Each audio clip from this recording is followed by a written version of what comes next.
Listen, relationships ain't just about love, they about alignment. You can love someone to the core and still lose yourself if you're loving the wrong way. There are certain lines that, once crossed, tell you everything you need to know about a person's character, their respect for you, and their vision for the relationship. And if someone does this, if they break you in a way that shakes your identity, giving them a second chance ain't loyalty, it's self-betrayal.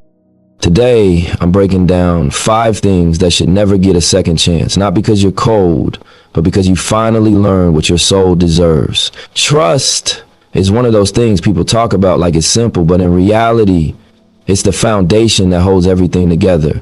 Once it cracks, it doesn't just break, it shatters into pieces that don't fall in the same place twice. And when someone breaks your trust intentionally, you have to understand what that really means. It means they looked at you, looked at the love you were given, looked at the promises they made, and still chose to betray you.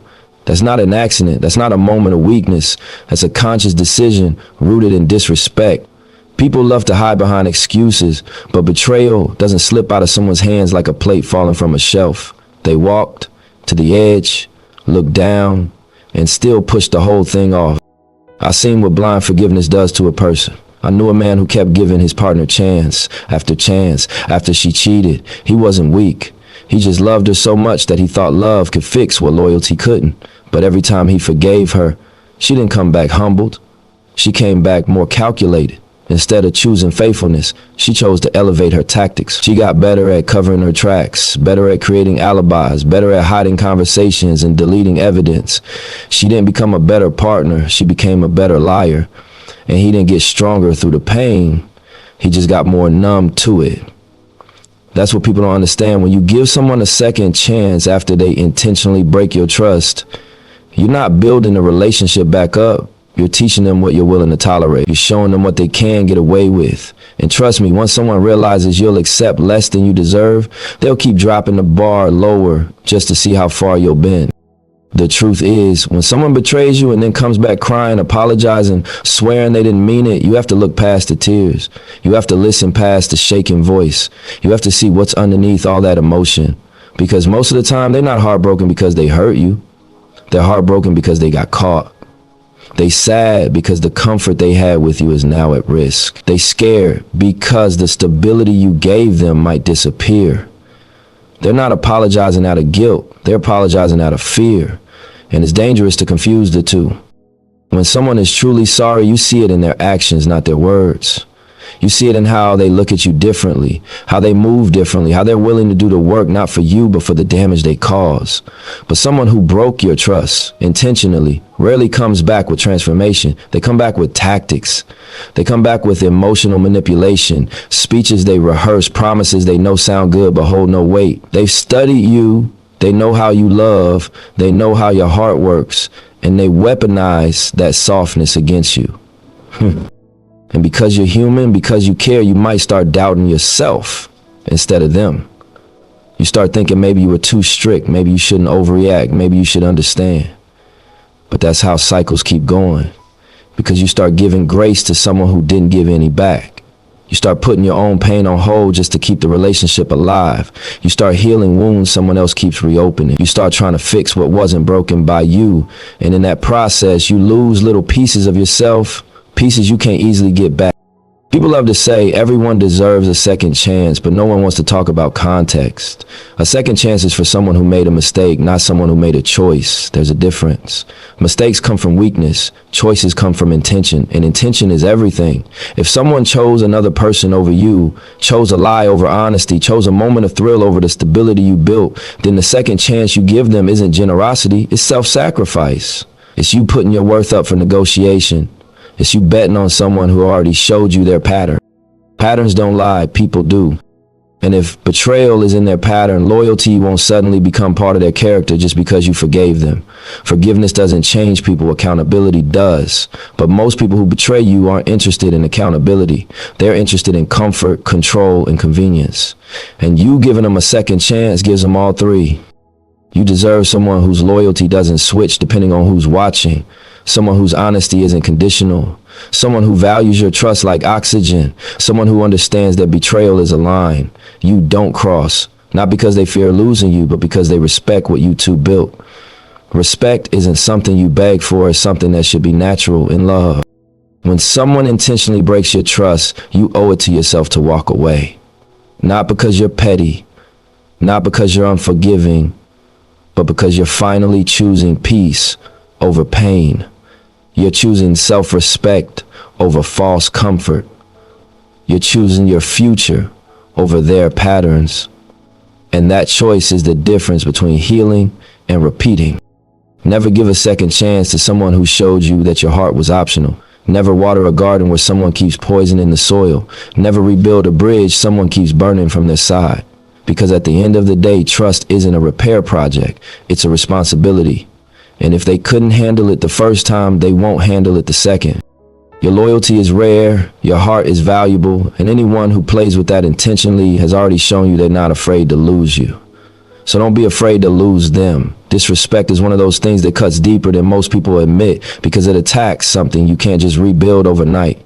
Your dignity. And when that disrespect happens in public, it hits a place inside you that stays bruised long after the moment is over. Everyone argues in relationships. Everyone slips up, gets emotional, says something they wish they could take back.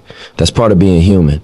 But when someone crosses the line from frustration to humiliation, especially in front of other people, that's not normal. That's not a momentary lapse. That's a reflection of how they truly see you when they think you have no power to defend yourself. The moment someone feels comfortable embarrassing you in public, they're telling the world, I don't care how this makes them look. Their reputation doesn't matter to me. Their feelings don't matter enough for me to control myself. Public disrespect is louder than any argument behind closed doors because it exposes something they've been hiding.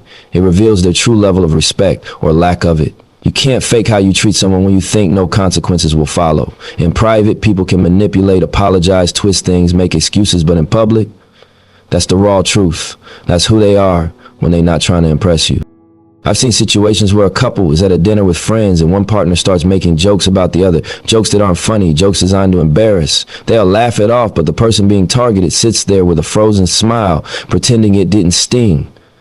Or think about the person who raises their voice at you in the middle of a grocery store, calling you names like it's nothing, acting like the world is their stage and you're just a prop in the performance. Or someone who steps in front of friends and points out your flaws, your insecurities, your mistakes, things you told them in confidence just to get a laugh or make themselves feel bigger. What people don't understand is that public disrespect isn't an isolated incident. It isn't something that just happened. It's the outer expression of an inner belief they've had for a long time. If they disrespect you in front of people once, it's because they've already been doing it silently in their mind over and over. That moment wasn't new, it was just the first time you saw it clearly. And once they cross that threshold, once they feel comfortable showing the world that your feelings are disposable, it never just stops there, it grows. It escalates, it becomes normalized. You start blaming yourself for their behavior. You start thinking, maybe I shouldn't have said anything, or maybe I overreacted. Someone who loves you will protect you, not just physically, but emotionally, socially, spiritually. They would never put you in a position where you have to question your worth in front of others. Love doesn't humiliate. Love doesn't belittle.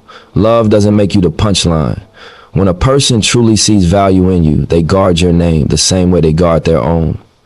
They make sure people speak about you with respect. They make sure you feel safe, even in crowded rooms. They uplift you when eyes are watching, because they know the world can be cruel enough without your own partner adding to it. And it goes deeper than embarrassment. Public disrespect damages trust. It makes you look at your partner differently. Suddenly you start interacting with them cautiously, afraid of what they might say next. You start avoiding gatherings. You start hiding parts of your personality just so you won't get mocked. That's not a relationship, that's survival. That's you shrinking so someone else can take up more space. I knew someone who was constantly talked down to by her partner in front of people. He would call her slow, overdramatic, crazy, or too emotional whenever she tried to express herself. She stayed because she hoped he'd change, but he never stopped. In fact, he got worse. Why? Because she trained him to believe that disrespect came with no consequences. He thought she'd always laugh it off, always stay quiet, always forgive him behind closed doors. And every time she did, she lost a little piece of herself. The worst part, people around you start losing respect for you too. They see the way your partner talks to you and assume that's acceptable. They begin to look at you as someone who accepts mistreatment, someone whose worth is negotiable. They stop taking you seriously. And that's why public disrespect is so dangerous. It doesn't just impact your relationship. It impacts how the world sees you and eventually how you see yourself.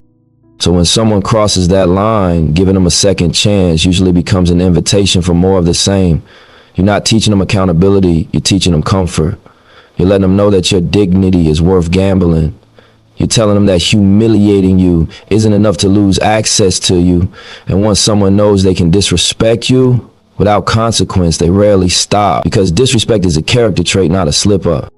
You deserve someone who speaks your name with pride, someone who corrects others when they speak about you disrespectfully, someone who protects your image even when you're not in the room. You deserve a partner who makes you feel big in public, not small, someone who looks at you with admiration, not irritation, someone who uplifts you, not undermines you. When a person publicly embarrasses you, it's the purest form of emotional betrayal. It means they don't fear losing you. It means they don't fear damaging you. And you shouldn't fear losing them either. You shouldn't fear walking away from someone who couldn't protect your dignity when it mattered most. Your reputation, your peace, your pride, they're not optional. They're not negotiable. And they're definitely not something anyone should be allowed to tear down in front of an audience. Once someone shows you that your feelings are optional to them, you have to make the choice to show them that your absence isn't optional. You don't give second chances to someone who treats you like a spectacle. You don't rebuild with someone who breaks you in front of witnesses. Public disrespect is a line that, once crossed, tells you everything you need to know. And when someone shows you who they are in the light, believe it. There's a certain weight that comes with trusting someone enough to hand them the fragile parts of who you are, your fears, your insecurities, your childhood memories, the moments that shaped you, the scars you don't show the world. Those things aren't casual. They're sacred. When you let someone in at that level, it's because you believe they'll hold your truth with care. You believe they'll protect your pain the same way they want their own protected. Vulnerability is the purest form of intimacy because it requires you to open doors you usually keep locked. So when someone uses that vulnerability against you, when they pick up your deepest wounds and throw them like weapons, it doesn't just hurt. It destroys something inside you that's hard to rebuild. There's a kind of betrayal that cuts sharper than cheating, sharper than lying, sharper than distance. It's when someone looks at the parts of your soul you trusted them with and decides to use them as leverage in a moment of anger. That's emotional violence. And what makes it worse is that it always comes from someone you thought would never go that low. You expect strangers to hurt you. You expect enemies to take shots. But when the attack comes from the person you sleep beside, the person you open your heart to, the person who promised to be safe with you, it hits differently. It feels like the air leaves the room. Imagine a woman carrying childhood trauma her whole life. She finally finds someone who seems gentle, someone who listens, someone who encourages her to speak about things she's never said out loud. She waits months, maybe years to open up, and one day she tells him everything. The pain, the fear, the memories she buried. She does it because she thinks he sees her, because she believes he'll guard what she gives him. But then, one argument, one heated moment, and suddenly he spits her trauma back at her like ammunition. Not because it's true, not because it's relevant, but because he wants to win, because he wants control. Because in that moment, her pain became a weapon in his hands. When that happens, it does more than break trust. It breaks identity. It breaks the sense of safety that took years to build. It shatters the belief that vulnerability is worth it. That moment doesn't just end an argument, it imprints a scar on her spirit. Because the person she was supposed to feel safest with became the person she needed protection from. And once someone crosses that line, once they get comfortable pulling your deepest wounds into a fight, they'll cross it again. Not because they didn't mean it, but because they discover your pressure point. They learn what button to press when they want control. And people hungry for control rarely stop after the first taste. Using someone's vulnerability against them is one of the most manipulative forms of abuse. It's psychological warfare disguised as passion. It makes you question yourself, question your worth, question whether you were foolish for opening up in the first place. You start thinking maybe you shouldn't have shared.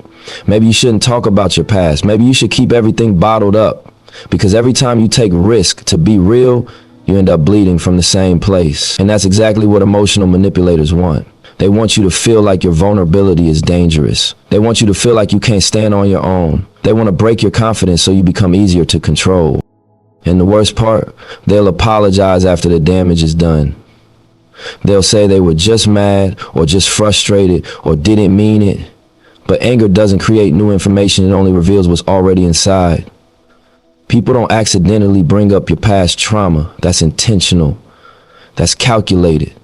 That's them reaching for the sharpest knife they can find just to make sure they hit where it hurts the most. Words said in anger often come from truths buried deep. Truths they were waiting to use the moment they needed an advantage. You might want to believe it was a mistake. You might want to believe they won't do it again. But someone who truly loves you would rather lose the argument than throw your wounds in your face. They would rather be silent than cut you open. They would rather walk away than cause damage they can't undo.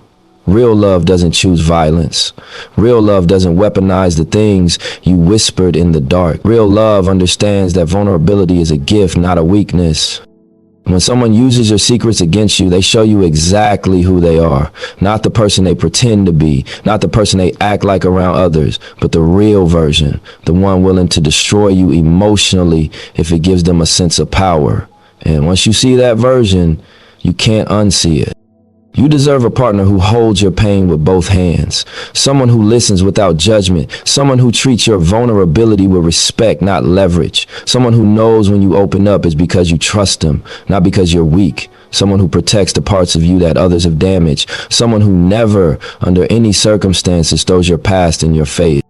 The moment a partner uses your secrets to hurt you, the relationship stops being safe. It stops being love. It becomes a battlefield where your heart is always the casualty. And no matter how much you want to fix it, no matter how much you want to believe they'll change, the truth is simple. If they use your vulnerability once, they'll use it again.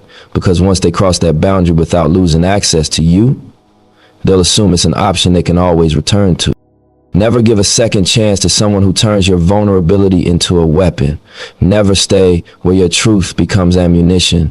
Never let someone convince you that your emotions make you easy to break. Your vulnerability is strength, and anyone who treats it like weakness doesn't deserve the privilege of knowing you. You're not wrong for opening up. You're not wrong for feeling deeply. You're not wrong for trusting someone who seems safe. But you will be wrong if you betray yourself by staying connected to someone who betrays your spirit. Walking away isn't cold. It's necessary. It's choosing your healing over their harm. It's choosing to protect your inner world from someone who already proved they aren't worthy of it. Because once vulnerability becomes a battlefield, love no longer exists, only survival does.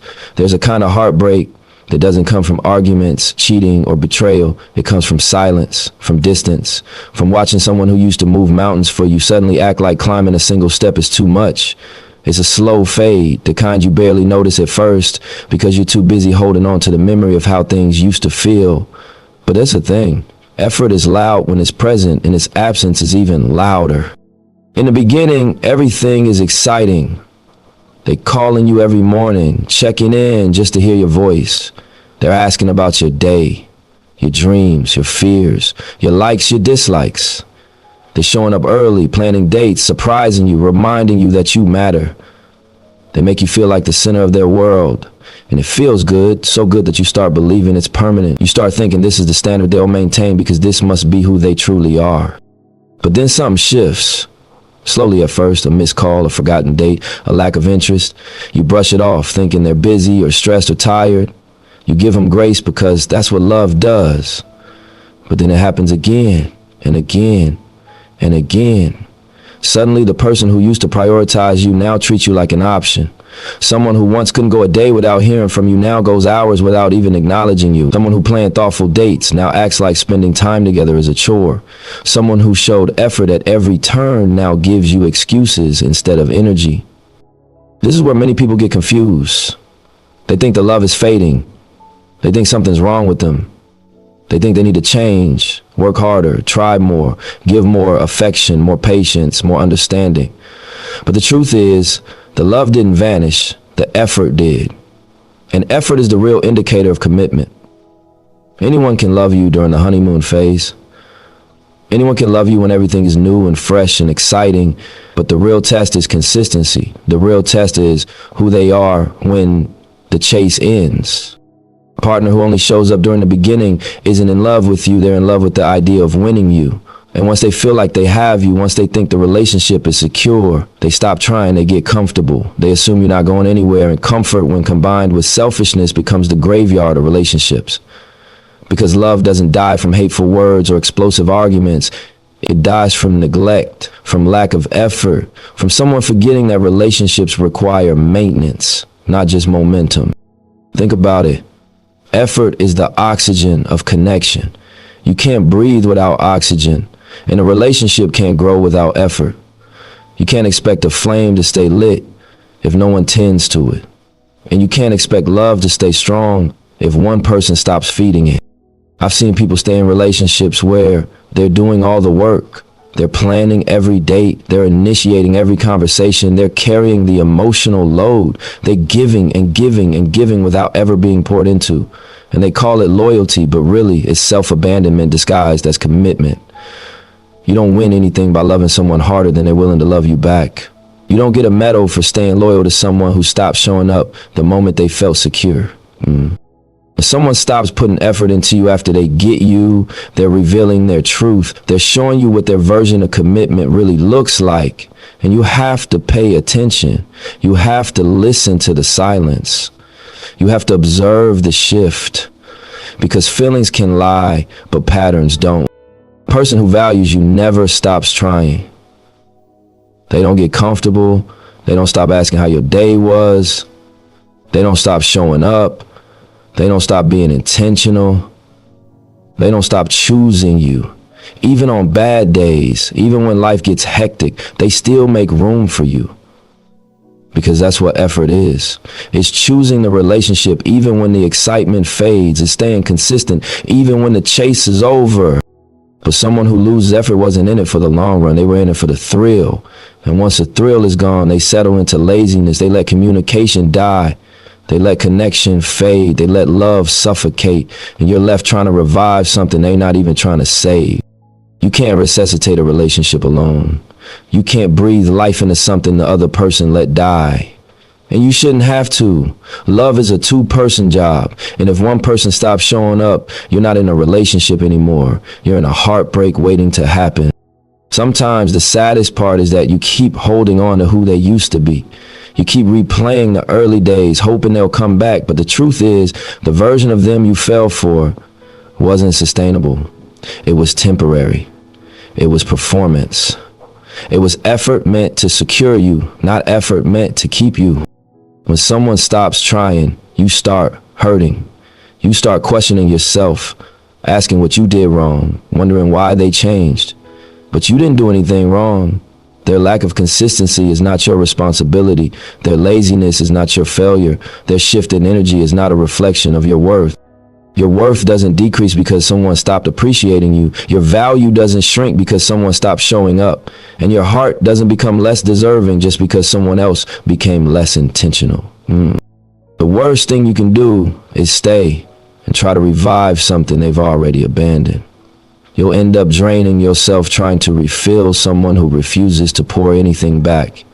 You can't love someone into effort. You can't inspire consistency out of a person who doesn't see you as a priority. You can't fix what they're not willing to hold together. When effort stops, the relationship stops. Everything after that is denial. And denial keeps you stuck in cycles where you're fighting alone for something that isn't mutual. Don't revive what they intentionally let die. Don't keep giving CPR to a connection they stopped breathing life into. Don't let memories trick you into staying where effort is missing. You deserve a love that keeps choosing you. You deserve consistency, energy, intention, and effort that doesn't fade once you're won. You deserve someone who treats you like a priority, not just at the beginning, but always. There's a certain kind of pain that doesn't come from yelling, arguments, or betrayal.